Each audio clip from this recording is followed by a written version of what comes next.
अस्सलाम वालेकुम। आज हम लोग करेंगे फार्माकोलॉजी का चैप्टर नंबर 14 जो कि है जीआई के बारे में। इसमें हम लोग पेप्टिक अल्सर के बारे में, GERD के बारे में, anti emetics, anti diarrhoeal, anti constipational, ये जो सारी डिजीज़ हैं इन सबको कवर करेंगे। तो सबसे पहले जो हमारा इसमें टॉपिक है वो है जी पेप्टिक अल्सर डिज़ीज़ या फिर गैस्ट्रोएसोफेजियल रिफ्लक्स डिज़ीज़।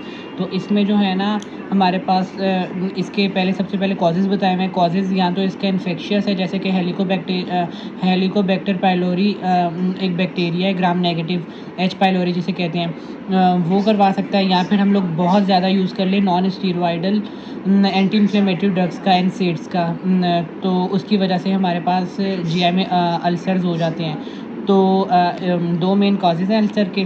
और पता है क्या होता है इसमें, या तो HCl की प्रोडक्शन ज़्यादा हो जाती है, तो या फिर हमारे पास जो म्यूकस, पता है हमारे पास स्टमक के अंदर वो स्टमक को लाइन किया हुआ है म्यूकस मेम्ब्रेन ने, जो कि उसको प्रोटेक्ट कर रहा होता है। या वो म्यूकस बनने की मिकदार कम हो जाए या फिर एसिड ज़्यादा प्रोड्यूस होने लग जाए जो कि उसे इरोड कर जाए।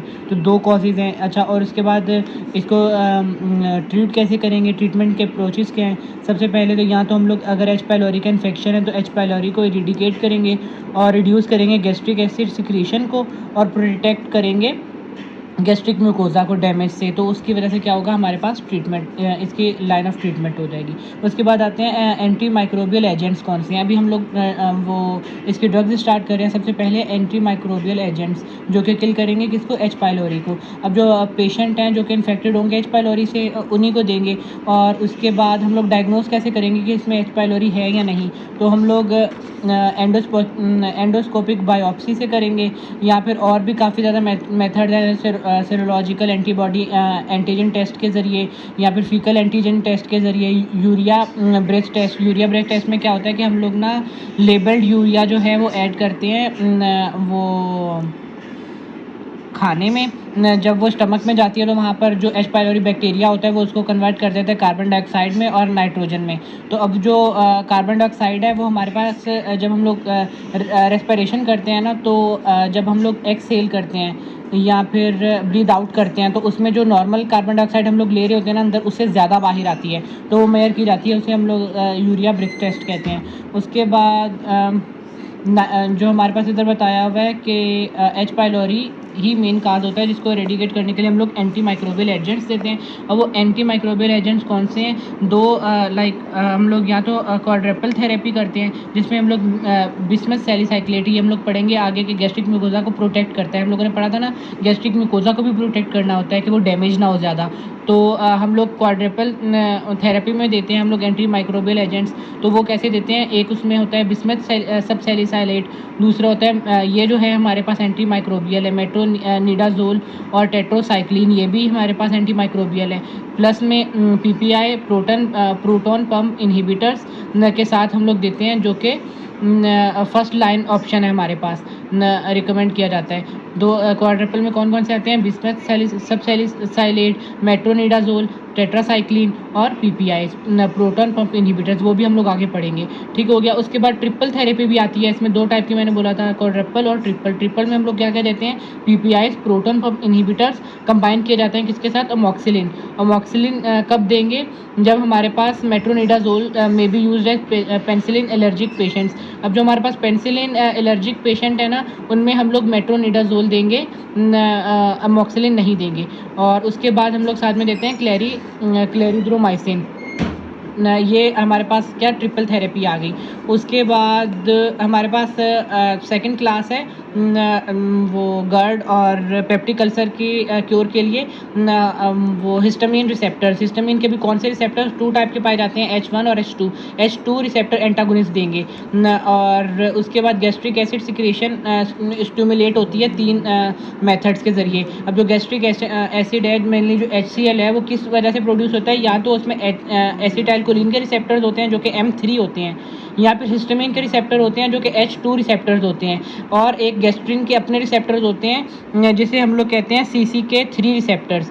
ये 3 टाइप ऑफ रिसेप्टर्स प्रेजेंट होते हैं जो कि स्टिमुलेट होते हैं, तो उसकी वजह से क्या होता है, गैस्ट्रिक एसिड सिक्रीशन होती हैं। अभी हम लोग इसको रोक कैसे सकते हैं गैस्ट्रिक एसिड सिक्रीशन को, या तो एसिटाइल कोलिन का जो रिलीज होना है वो बंद हो जाए, तो उसकी वजह से हम लोग क्या देंगे, एंटी कोलिनर्जिक ड्रग्स देंगे। हिस्टामिन के लिए एंटी हिस्टामिनिक रिसेप्टर्स के ड्रग्स देंगे। और गैस्ट्रिक अब ये तो नॉर्मल हार्मोन है, इसको हम लोग रिलीज इसकी नहीं रोक सकती। ठीक हो गया। अभी उसके बाद यहाँ पर हम लोग हिस्टामिन रिसेप्टर एंटागोनिस्ट पढ़ेंगे। ये करते क्या है हमारे पास, ये एक्टिवेशन करते हैं प्रोटीन काइनेसिस की। अब जो प्रोटीन काइनेज है वो आगे आप लोगों ने कैस्केड पाथवे या सेकंड मैसेंजर सिस्टम में पढ़ा होगा। प्रोटीन काइनेज जो है वो स्टिमुलेट करता था हाइड्रोजन पोटेशियम एटीपेज पंप को। तो जो हाइड्रोजन पोटेशियम एटीपेज पंप है, जब वो सिक्रीट ही नहीं करेगा हाइड्रोजन को इन एक्सचेंज ऑफ पोटेशियम, तो उसकी वजह से क्या होगा, तो हमारे पास हमें पता है HCl किससे बना हुआ है, हाइड्रोजन और क्लोरीन से। जब हाइड्रोजन जो है वो हमारा स्टमक के अंदर सेल के अंदर जाएगा ही नहीं, तो हमारे पास HCl बनेगा ही नहीं, इन एक्सचेंज ऑफ पोटेशियम नहीं जाएगा। तो इसीलिए ये क्या करते हैं, ये ब्लॉक कर देते हैं हाइड्रोजन एक्सचेंज को। और जो हमारे तो जिसकी वजह से हमारे पास क्या होता है कि ना, हाइड्रोजन ज़्यादा नहीं आता बल्कि पोटेशियम अंदर आता रहता है। ठीक है। और ये होता कैसे है, अच्छा ये जो हमारे पास एंटागोनिस्ट है ये क्या है, कॉम्पिटेटिवली हैं। मतलब अगर हम लोग सबस्ट्रेट की कंसंट्रेशन बढ़ जाएगी तो हमारे पास क्या होगा, हमारे पास ये जो हम लोगों ने एंटागोनिस्ट दिए हैं हट जाएंगे। कॉम्पिटेटिवली ब्लॉक है, ये इरिवर्सिबल नहीं है, ये रिवर्सिबल है। ठीक है। उसके बाद हमारे पास इसमें 4 ड्रग्स आती हैं मेनली। सिमेंटेडीन आती है, फेमोन्टेडीन आती है, निलाटेडीन आती है एंड रानिटेडीन आती है। अब ये जो इनहिबिट करते हैं वो किस किस टाइप ऑफ सिक्रीशन को इनहिबिट करते हैं, बेजल सिक्रीशन को भी इनहिबिट करते हैं और फूड स्टिमुलेटेड को भी इनहिबिट करते हैं। बेजल वो जो हर टाइम हो रही हुई होती हर वक्त हो रही होती है सिक्रीशन HCl की थोड़ी थोड़ी। उसके बाद फूड स्टिमुलेटेड, जैसे हम लोग खाना खाते हैं तो HCl की प्रोडक्शन ज़्यादा हो जाती है ना, तो उसको भी इनहिबिट करते हैं। और एक नॉक्टर्नल, जो रात के वक्त सोने के टाइम पर हमारे पास रात के टाइम सोते वक्त जो ज़्यादा सिक्रीशन होती है गैस्ट्रिक एसिड की, उसको भी इनहिबिट करते हैं। तो उसके बाद जो हमारे पास सिमेंटेडीन है वो फर्स्ट जो हिस्टामिन रिसेप्टर एंटागोनिस्ट है, ये सबसे पहले डिस्कवर हुई थी। और जो ये है ना, ये 70% तक कम कर देते हैं किसकी, नॉक्टर्नल सिक्रीशन को, बेजल सिक्रीशन को और फूड स्टिमुलेटरी सिक्रीशन को। उसके बाद इसका मैकेनिज्म ऑफ एक्शन या एक्शन क्या है, ये सिलेक्टिवली जो वो इनहिबिट करते हैं H2 रिसेप्टर को। जैसे मैंने पहले बताया था कि H2 रिसेप्टर से बाइंड होते हैं। हिस्टामिन के 2 टाइप ऑफ रिसेप्टर होते हैं, H1 और H2। H1 जो है मेनली हमारे पास रेस्पिरेटरी सिस्टम में मिलते हैं। अगर वो हम लोग उनको ब्लॉक कर देंगे तो एस्थमा वगैरह और इन सब की वो आने लग जाएंगे, साइड इफेक्ट्स आने लग जाएंगे। तो इसीलिए हम लोग इसमें कौन से इनहिबिटर यूज़ करते हैं, सिलेक्टिव वाले, जो कि H2 रिसेप्टर के लिए हों, जो कि मेनली स्टमक में पाए जाते हैं, without effect on H1 receptors. और ये कौन से हैं मैं पहले भी बता चुका हूँ, ये कॉम्पिटिटिव एंटागोनिस्ट ऑफ हिस्टामिन है और ये फुली रिवर्सिबल है। उसके बाद थेरापेटिक यूजेस किस किस चीज़ों में आ सकते हैं, पेप्टिक अल्सर में दे सकते हैं। और ना हम लोगों ने ऊपर भी पढ़ा है कि ये जो है क्वाड्रपल में आता था शायद, नहीं वो प्रोटॉन पंप थे। अच्छा, आगे ये भी बताया जाएगा कि हम लोग प्रोटॉन पंप इनहिबिटर्स क्यों प्रेफर करते हैं ओवर हिस्टामिन रिसेप्टर एंटागोनिस्ट, वो आगे पता चलेगा। ठीक हो गया। अब ना हम लोग ये दे किस किस चीज़ों में दे सकते हैं, जब हमारे पास H. पाइलोरी होता है, लाइक हमारे पास इन्फेक्शन होता है H. पाइलोरी का, उसकी वजह से जो पेप्टिक अल्सर होता है उसमें दे सकते हैं। NSAID इंड्यूस्ड अल्सर है उनमें भी दे सकते हैं। और लेकिन ये है कि PPI लाइक जो NSAID है वो should be treated with PPIs because agent heal and prevent future ulcer from more effectively than. अब यहाँ पर इन्होंने रीज़न भी दे दिया कि हम लोग प्रोटॉन पंप इनहिबिटर क्यों देंगे, क्योंकि वो फ्यूचर में अल्सर होने को मोर इफिशिएंटली ब्लॉक रोकते हैं, प्रिवेंट करते हैं देन दी H2 रिसेप्टर एंटागोनिस्ट। ठीक हो गया। तो उसके बाद एक्यूट स्ट्रेस अल्सर्स जो होते हैं, स्ट्रेस लेने की वजह से जो हमारे पास एक्यूटली अल्सर्स होते हैं उनको भी ये प्रिवेंट करता है। और उसके बाद टॉलरेंस में भी occur with these agent PPI also concern. अच्छा, इस एक और रीज़न आ गया कि हम लोग H2 रिसेप्टर एंटागोनिस्ट क्यों नहीं देते, क्योंकि इसकी वजह से टॉलरेंस भी हो जाती है इसकी इसको जो है ना पेशेंट टॉलरेट कर सकता है, लेकिन PPIs का या प्रोटॉन पंप इनहिबिटर्स का ऐसा कोई इफेक्ट नहीं है। तो इसीलिए भी हम लोग प्रीफर करते हैं PPIs over the H2 receptor antagonist. उसके बाद थर्ड जो इसकी इंडिकेशन है थेरापेटिक यूजेस में वो है गैस्ट्रोएसोफेजियल रिफ्लेक्स या GERD जिसे हम लोग कहते हैं। तो ना H2 रिसेप्टर एंटागोनिस्ट जो है वो मोर इफेक्टिव है हार्ट बर्न और GERD में।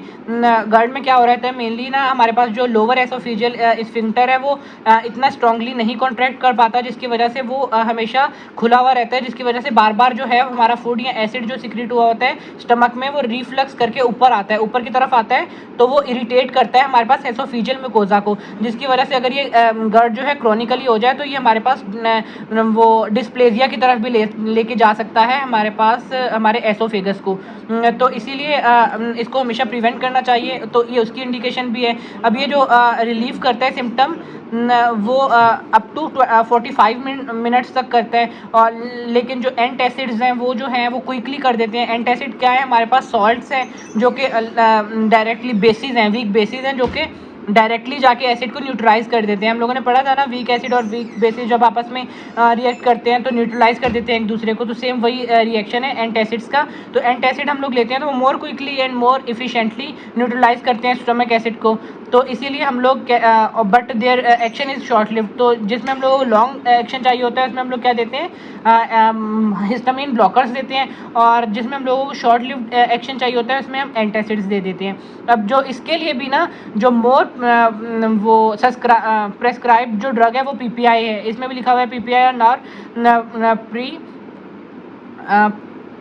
प्री आगे पता नहीं कटा हुआ है ट्रीटमेंट ऑफ GERD। इसका मतलब यही है कि हम लोग सबसे पहले जो है इसमें प्रिस्क्राइब करते हैं वो PPIs ही हैं, मतलब हर जगह पर हम लोग सबसे पहले जो है प्रिस्क्राइब करेंगे PPIs। अगर PPIs को सूटेबल नहीं बैठ रहा, क्योंकि हर पेशेंट की एनाटमी फिजियोलॉजी डिफरेंट होती है, तो तब हम लोग उसको हिस्टामिन ब्लॉकर्स भी दे सकते हैं। ये भी बहुत सेफ ड्रग है, इसके भी कोई बहुत ज़्यादा साइड इफ़ेक्ट्स नहीं हैं।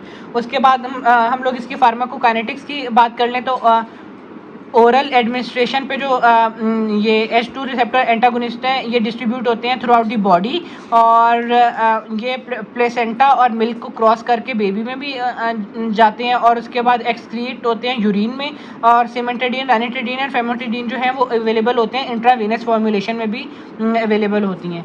ठीक हो गया। उसके बाद आते हैं इनके एडवर्स इफेक्ट या इनके जो साइड इफ़ेक्ट्स हैं। अब इनके एडवर्स इफेक्ट में क्या आता है, histamine receptor antagonist well tolerated, वैसे ये वेल टोलरेटेड है, और उसके बाद सिमेंटेडिन है आल्सो एंडोक्राइन इफेक्ट्स, जिसकी वजह से गायनोकोमेस्टिया हो जाता है, और ग्लैक्टोरिया होता है, galactorrhoea in females and gynaecomastia in males. Gynaecomastia क्या है, development of abnormal development of breast in males, and galactorrhoea क्या है, permanent drop by drop releasing of milk, abnormal releasing of milk in females. ठीक हो गया। उसके बाद because it act as non steroidal anti androgen. अब ये steroid नहीं है, लेकिन फिर भी एंड्रोजन की तरह, एंटी एंड्रोजन की तरह एक्ट करता है, जिसकी वजह से हमारे पास प्रोलैक्टिन हार्मोन जो है ज़्यादा प्रोड्यूस होता रहता है, जिसकी वजह से हमारे पास milk production in the breast हो जाती है। ठीक हो गया। उसके बाद इसके CNS इफेक्ट भी हैं। CNS इफेक्ट में कौन कौन से आते हैं, कन्फ्यूजन आ जाती है, अल्टर्ड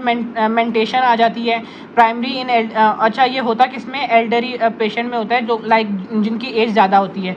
उसके बाद और होता भी मेनली आफ्टर IV एडमिनिस्ट्रेशन में होता है। और उसके बाद जो है ये इनकी ना जो इफ़िकेसी है वो कम भी हो सकती, ये दूसरी ड्रग्स की इफ़िकेसी को कम भी कर देते हैं, क्योंकि ये एसिडिक इन्वायरमेंट, जो ड्रग्स को एसिडिक इन्वायरमेंट चाहिए होता है, तो ये तो एसिडिक इन्वायरमेंट को कम कर देते हैं, उसकी वजह से उनकी जो एब्जॉर्प्शन है वो कम हो जाती है, जैसे कि कीटोकोनाजोन की जो एब्जॉर्प्शन है वो कम उनको इंटरफेयर करते हैं। उसके सिमेंटेडिन जो है वो मेटाबॉलिज्म को भी जो है वो इफ़ेक्ट करती है, साइटोक्रोम P450 आइसोएंजाइम को इफ़ेक्ट करके।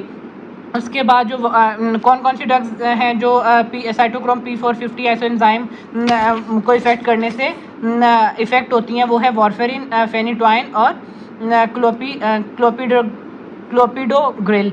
ठीक हो गया। ये जो ड्रग्स हैं ये मेनली आप नहीं भी याद करते तो खैर है, बस आपको ये पता होना चाहिए कि हमारे जो हिस्टामिन एंटागोनिस्ट हैं वो मेनली क्या करते हैं, ड्रग्स के साथ इंटरफेयर करते हैं, CNS के इफेक्ट्स आते हैं, और मेनली एंडोक्राइन इफेक्ट आते हैं। ये बहुत इंपॉर्टेंट है, गायनोकोमेस्टिया और ग्लैक्टोरिया।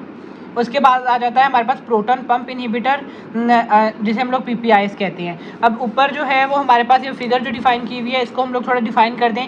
इसमें है जो हमारे पास एसिटाइल, हम लोगों ने पढ़ा था ना 3 टाइप ऑफ रिसेप्टर्स होते हैं ऑन द स्टमक। एक हिस्टामिन के रिसेप्टर्स होते हैं, एसिटाइल कोलिन के रिसेप्टर्स होते हैं और एक गैस्ट्रिन के। फोर्थ हम लोग आगे पढ़ेंगे कि एक प्रोस्टाग्लैंडिन E2 होता है, वो इनहिबिट करता है किसको, सिक्रीशन ऑफ मतलब इसको इनहिबिट कर देता है हमारे पास हाइड्रोजन पोटेशियम पंप एक्सचेंजर को। तो जिसकी वजह से क्या होता है कि हमारे पास एसिड प्रोडक्शन कम हो जाती है। तो हम लोग प्रोस्टाग्लैंडिन E2 के हम लोग एनालॉग्स भी देते हैं for to treat the peptic ulcer और to low the production of acid. ठीक हो गया। अब हम लोगों के पास ये 4 टाइप ऑफ चीज़ें आ गई, जिसमें से 3 हम लोग पढ़ चुके हैं, चौथा हम लोग पढ़ेंगे। अब इसका पूरा मैकेनिज्म ऑफ एक्शन यहाँ पे दिखाया हुआ है। जैसे एसिटाइल कोलिन का हम लोग आगे पढ़ेंगे, एंटीकोलिनर्जिक, वो क्या करेगा, कैल्शियम, जब हम नॉर्मली एसिटाइल कोलिन क्या करता है, कैल्शियम को पॉजिटिव वो मतलब बढ़ा देता है, जिसकी वजह से प्रोटीन काइनेस एक्टिवेट होती है और ये पंप एक्टिवेट हो जाता है, जिसकी वजह से प्राइटल सेल ही मेनली एसिड सिक्रीट कर रहे होते हैं ना, प्राइटल सेल में हाइड्रोजन जो है बाहर सिक्रीट हो जाता है, जिसकी वजह से HCl बनता जाता है। अब दूसरा जो है वो है रेनिटिडीन, जो कि हिस्टामिन रिसेप्टर ब्लॉकर है, वो क्या करेगा, ब्लॉक करेगा, जिसकी वजह से ये एडिनाइड साइक्लेज जो है वो साइक्लिक EMP नहीं बना पाएगा। पहले ये बनाता है नॉर्मली, अगर हमारे पास हिस्टामिन आके अटैच होता है तो वो बनाता है, अगर रेनिटिडीन हो तो भी ब्लॉक करेगा। दोनों इफेक्ट हैं। अगर आगे वो सिस्टम सेम ही है कि साइक्लिक EMP भी इसको एक्टिवेट करेगा और आगे वही चेन ऑफ रिएक्शन चलेगा। अब जो प्रोस्टाग्लैंडिन है ये नॉर्मली ही रोकता है, प्रोस्टाग्लैंडिन E2 जो है PE2, ये जो नॉर्मली ही रोकता है किसकी सिक्रीशन को, HCl की सिक्रीशन को। तो अगर इसका हम लोग एनालॉग देंगे तो ये हेल्पफुल होगा। और उसके बाद गैस्ट्रिन भी नॉर्मल अगर रिलीज हो रहा है, ये हार्मोन है, तो क्या करेगा, कैल्शियम की उसी तरह के तरीके से पॉजिटिव फीडबैक करेगा, जिसकी वजह से प्रोटीन काइनेस एक्टिवेट होगा और हमारे पास एसिड सिक्रीशन जो है वो ज़्यादा हो जाएगी। ये था हमारे पास histamine receptor antagonist, H2 receptor antagonist तक का बातें। आगे हम लोग पढ़ते हैं इनहिबिशन ऑफ प्रोटीन। हम लोग जो PPIs प्रोटॉन पंप इनहिबिटर कर रहे थे, उसको हम लोग hydrogen potassium ATPase proton pump भी कहते हैं। ठीक हो गया। उसके बाद अब जो PPI हैं वो इनहिबिट करते हैं hydrogen potassium ATPase enzyme system को, जिसकी वजह से suppress the secretion of hydrogen ion into the gastric lumen. Gastric lumen के अंदर हमारे पास हाइड्रोजन आयन सिक्रीट नहीं हो पाते, जिसकी वजह से क्या होता है, हमारे पास क्या होता है कि हमारे पास वो नहीं HCl नहीं बन पाता, और इनमें हमारे पास जो इनकी फॉर्मुलेशन प्रेजेंट है वो है डेक्सलेंसोप्राजोल, जिसके साथ भी प्राजोल लगा हुआ, सारे हमारे पास प्रोटॉन पंप इनहिबिटर्स हैं, PPI हैं। एस्मेप्राजोल और लेंसोप्राजोल, ओमिप्राजोल, पेंटोप्राजोल और रेबिप्राजोल, ये जो है हमारे पास फॉर्मुलेशन है किसकी, प्रोटॉन पंप इनहिबिटर्स की। ठीक हो गया। उसके बाद एक्शंस क्या हैं, इसके एक्शन क्या है जी, ये प्रोड्रग के तौर पे एक्ट करता है और एसिड रेजिस्टेंस के लिए हम लोग इसमें एंटेरिक कोटेड इसको बना के भेजते हैं। लाइक हम लोग इसको अगर एंटेरिक कोटेड नहीं करेंगे तो हमारे पास जो ये सारी ड्रग है ये जल्दी से एक्ट कर जाएगी। एंटेरिक कोटेड हम इसीलिए कहते हैं कि इसका स्लो इफेक्ट हो। उसके बाद और इसको बचाती है from premature degradation in the gastric acid. और उसके बाद इसकी जो कोटिंग है वो रिमूव होती है एल्कलाइन मीडियम इन ड्यूडेनम। हमें पता है ड्यूडेनम में बाइकार्बोनेट आयंस रिलीज हो रहे होते हैं from the pancreas and liver, जिसकी वजह से गॉल ब्लैडर, जिसकी वजह से हमारे पास अल्कलाइन मीडियम हो जाता है ड्यूडेनम में। तो वहाँ पर जाके इसके एंटेरिक कोटेड हटती है और फिर ये अपना जो है वो एक्शन शो करती है। अब जो ये कन्वर्ट होती है एक्टिव ड्रग में और क्या करती है, बाइंड कर देती है कोवलेंटली किसके साथ, हाइड्रोजन पोटेशियम एटीपेज एंजाइम के साथ, जिसकी वजह से क्या होता है, अबाउट 18 आवर्स के लिए ये ना हमारा जो एंजाइम है ये ब्लॉक हो जाता है। अब जैसे कि ये कोवलेंटली बाइंड करती है तो ये क्या करेगी, इरिवर्सिबली बाइंड करेगी। इरिवर्सिबली बाइंड करेगी तो वो एंजाइम जो हो जाएगा वो नकारा हो जाएगा, वो कभी भी अपना फंक्शन दोबारा नहीं अपना फंक्शन जो है वो नहीं कर पाएगा, जिसकी वजह से न्यू एंजाइम सिंथेसाइज होगा, तभी हमारे पास फंक्शन होगा। तो अभी 18 आवर्स तक हमारे पास न्यू एंजाइम रीसिंथेसाइज होगा, फिर वो जाके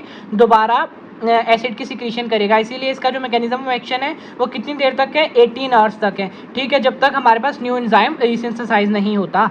उसके बाद ये रोकता किस टाइप ऑफ सिक्रीशन को है, basal and stimulated gastric secretion. Stimulated में हम लोगों के पास आफ्टर फूड इंजेशन हमारे पास जो होती है सिक्रीशन वो स्टिमुलेटेड गैस्ट्रिक सिक्रीशन होती है, ये उन दोनों को रोकता है। उसके बाद omeprazole combined with sodium bicarbonate for faster absorption is also available. हम लोगों ने पढ़ा था कि बाइकार्बोनेट क्या है, एसिड है। बाइकार्बोनेट इसकी जो हमारे पास इंटेरिक कोटिंग जो है, इंटेरिक कोटिंग वो हटती कब है, अल्कलाइन मीडियम में हटती है। तो अल्कलाइन मीडियम कब होगा, जब हम लोग इसको ओमेप्राजोल को सोडियम बाइकार्बोनेट के साथ ज़्यादा देंगे तो जल्दी से इसकी कोटिंग हट जाएगी और ये इसका जो मैकेनिज्म ऑफ एक्शन है, जो इसका एक्शन है वो फास्ट हो जाएगा, ठीक हो गया। उसके बाद इसके थेरेपेटिक यूजेस क्या है, ये हम लोग सुपीरियर टू पहले भी बता चुके हैं, हिस्टामिन एंटागोनिस्ट से ज़्यादा सुपीरियर माना जाता है पीपीआई इसको, क्योंकि ये हमारे पास suppress acid secretion and healing ulcer में हेल्प करते हैं। उसके बाद ये गर्ड में दिया जाता है, इरोसिव एसोफेजाइटिस में दिया जाता है,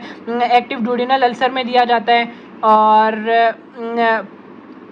पैथोलॉजिक हाइपर सिक्रीशन कंडीशंस में दिया जाता है। जैसे कि हम लोगों के पास कुछ कंडीशंस होती हैं जिसमें बिला वजही पैथोलॉजिकल कंडीशंस होती हैं, जिसमें ना बिला वजही एसिड की सिक्रीशन बहुत ज़्यादा हो जाती है। हम लोगों ने पढ़ा था ना, दो टाइप ऑफ अल्सर्स होते हैं, या तो एसिड सिक्रीशन बहुत ज़्यादा हो रही है, म्यूकस सिक्रीशन कम हो रही है। तो इसमें क्या अगर पैथोलॉजी की वजह से हमारे पास हाइपर सिक्रेटरी कंडीशन है, such as Zollinger Ellison syndrome, जिसमें हमारे पास एसिड सिक्रीशन बहुत ज़्यादा होती है, तो उसमें भी ये हेल्पफुल होता है, क्योंकि ये ब्लॉक कर देगा सिक्रीशन ऑफ हाइड्रोजन आयंस, जिसकी वजह से HCl बनना ही कम हो जाएगा। उसके बाद एस्पिरिन या फिर NSAIDs की वजह से जो हमारे पास इंड्यूस्ड अल्सर्स होते हैं उनको भी ये हेल्प करता है टू क्योर। उसके बाद PPI is also used for stress ulcer prophylaxis. हम लोगों ने पीछे पढ़ा था स्ट्रेस की वजह से भी अल्सर होते हैं, उनको भी ये हेल्प करता है टू क्योर। उसके बाद PPI is combined with antimicrobial regimen use to eradicate H pylori. हम लोगों ने पीछे पढ़ा था क्वाड्रपल में भी और ट्रिपल थेरेपी में भी, दोनों में हम लोग क्या देते हैं, PPI ज़रूर देते हैं। तो ये हेल्प करता है H पाइलोरी को इरेडिकेट करने में एज अ कंबाइंड थेरेपी। उसके बाद इसकी फार्माकोकाइनेटिक्स क्या है, ये जो है खाने से 30 से 60 मिनट पहले लेने चाहिए, और हमारे पास before largest meal of the day, और उसके बाद ये इफेक्टिव ओरली इफेक्टिव होता है, और डिलेड इसकी रिलीज़ होती है, जैसे कि बताया था इंटेरिक कोटेड होता है, और इसकी इंटरवेनस फॉर्मुलेशन भी पाई जाती है। एसोमेप्राजोल, लेंसोप्राजोल और पेंटोप्राजोल जो है वो मिलती हैं हम लोगों को IV फॉर्मुलेशंस में भी, और इसकी प्लाज्मा हाफ लाइफ जो है वो फ्यू आवर्स तक है, और कुछ जो है वो लॉन्ग ड्यूरेशन भी होती है। क्यों होती है इसकी, क्योंकि कोवलेंटली बाइंड करता है और इरिवर्सिबली इनहिबिट कर देता है हाइड्रोजन पोटेशियम एटीपेज एंजाइम को, और मेटाबोलाइट्स जो हैं वो एक्सीरेटेड इन यूरिन एंड फीसिस। पिछले वाला जो था हमारे पास हिस्टामिन वाला, वो सिर्फ किस में रिलीज हो रहा था, यूरिन में। ये यूरिन एंड फीसिस बोथ में होंगे। इसके एडवर्स इफेक्ट में आ जाता है, ये क्या करते हैं, ये भी उसी की तरह वेल टोलरेटेड है। डिक्रीज इफेक्टिवनेस ऑफ क्लोपिडोग्रेल, ये हम लोगों ने पिछली एडवर्स इफेक्ट में भी पढ़ा था। अगर आप यहाँ पर देखें कि इसकी ये जो थी कहाँ गई, हम लोगों ने इधर भी पढ़ा है इसके एडवर्स इफेक्ट में कि उसकी एब्जॉर्प्शन को जो है हिस्टामिन एंटागोनिस्ट जो हैं वो भी डिक्रीज करते हैं, और बिकॉज ये इनहिबिट करते हैं साइटोक्रोम P2C119, एक आइसोजाइम है किसका, साइटोक्रोम P450 का, उसको ये इनहिबिट करते हैं, जिसकी वजह से इफेक्टिवनेस डिक्रीज हो जाती है किसकी, क्लोपिडोग्रेल की। और उसके बाद हम लोग कहते हैं PPI जो है फ्रैक्चर्स का रिस्क बढ़ा देता है, और अगर ये लॉन्ग ड्यूरेशन या क्रॉनिकली यूज़ किया जाए ग्रेटर देन 1 ईयर, ठीक है। उसके बाद प्रोलॉन्ग्ड एसिड सिक्रीशन, जो ये सप्रेस करता है प्रोलॉन्ग्ड एसिड सिक्रीशन को, तो इसीलिए ये क्या कर सकता है, जैसे ही एसिड सिक्रीशन कम होती है तो हमारे पास विटामिन B12 की डिफिशिएंसी हो जाती है, और इंट्रिंसिक फैक्टर सही से नहीं रिलीज़ होता, जिसकी वजह से हमारे पास विटामिन B12 सही से नहीं एब्जॉर्ब हो पाता। इसकी वजह से हम लोगों के मेगालोब्लास्टिक एनीमिया भी हो सकता है। ये एलिवेट करता है गैस्ट्रिक पीएच। जैसे कि ये एसिड को डिक्रीज़ करेगा तो क्या करेगा, ये पीएच को इंक्रीज़ करेगा। तो ये एलिवेट कर सकता है गैस्ट्रिक पीएच। और कैल्शियम कार्बोनेट और कैल्शियम सिट्रेट इन सब की एब्जॉर्प्शन में भी ये गड़बड़ कर सकता है। तो इसीलिए हम लोग इसके साथ ना कैल्शियम सप्लीमेंट्स देते हैं पेशेंट को। उसके बाद डायरिया करवा सकता है। और उसके बाद हम लोग कह सकते हैं कि ये हाइपोमैग्नीसीमिया करवाता है और इंसिडेंस ऑफ निमोनिया इसकी वजह से थोड़ा सा बढ़ जाता है। मेनली आपको सिर्फ इसके मेजर रूल्स पता होना चाहिए कि ये ड्रग्स के साथ इंटरेक्ट करता है और उसके बाद फ्रैक्चर के रिस्क बढ़ा देता है कैल्शियम की सिट्रेट की और कैल्शियम कार्बोनेट की जो एब्जॉर्प्शन है उनको इम्पेयर कर देता है। विटामिन B12 की एब्जॉर्प्शन को इम्पेयर कर देता है by the decrease in effectiveness of intrinsic factor, जिसकी वजह से एनीमिया हो सकता है, निमोनिया और हाइपोमैग्नीसीमिया भी हो सकता है। ये हमारे पास हो गए प्रोटॉन पंप इनहिबिटर्स। आगे हम लोग पढ़ेंगे प्रोस्टाग्लैंडिन्स, जो कि मैं पीछे बता चुका हूँ।